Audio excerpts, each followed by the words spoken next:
Good morning, students. This is Miss Weber. Just wanted to talk to you a little bit this morning about storage. Some of you may be finding that your iPads are getting a little bit full, and as the year gets further and further along and you have big projects to work on, we don't want you to be running out of space. So I just want to show you a couple little hints to make sure that you're maximizing all the available storage on your iPad.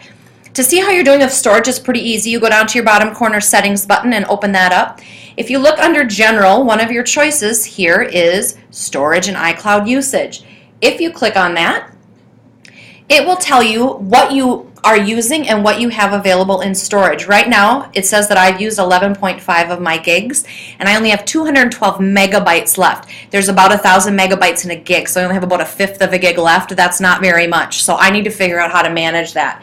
When I click on Manage Storage, I'm going to see everything on my iPad listed, and it's going to be listed in order from largest to smallest, and so I can see the big stuff on my iPad taking up space.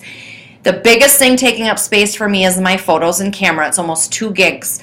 That's huge. And so I need to figure out how I can save up some space there. You can also see I have some pretty big apps taking up space, and one really big app that you might have taking up space that you're probably not using is GarageBand. That is an app that you can certainly delete if you know that you're not using it. If you haven't needed it to this point, you probably aren't going to need it. And if we really needed to get it back for you later, we could. But a lot of kids find that just eliminating that from the device gives them some room.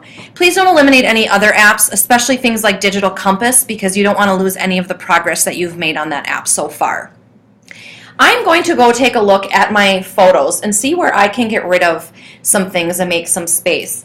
One thing that you might not realize is that if you look in all of your albums, like I'm looking at, one of the albums you have is called Recently Deleted, and all of you should have that. Now, as I look at this, it looks like this is an empty album, but it really isn't. When I click it open, you can see that it's got tons and tons of pictures in it, and it also has some videos in it.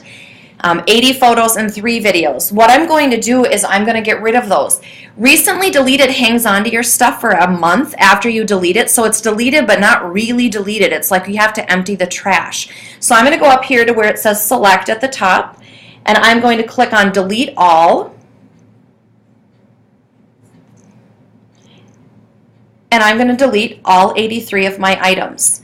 Now I have nothing left in my recently deleted items folder, and when I go back and check out my storage, I'm guessing my numbers, see, they look a little bit different.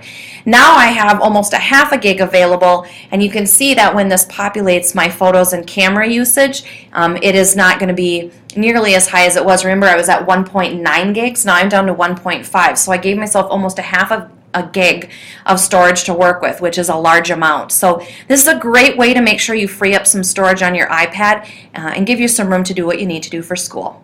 Thanks.